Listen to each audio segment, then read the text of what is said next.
So tingnan nyo naman kung gaano ka quality yung gawa dito. Ayaw na nga namin sakyan kasi ang linis eh. So sir, ito na yung ano, nireserve nyo na unit. Ready na for pickup to. So release natin mamaya ito kila ma'am. So hindi na mukhang Poncan. Ang ganda na.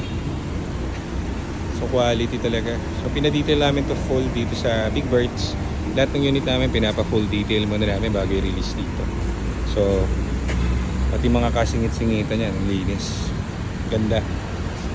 Lalo na yung engine. Check natin yung engine. Pakita ko sa inyo. Yeah.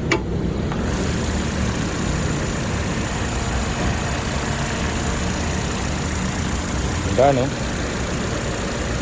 Washery. Sarap. Ayan.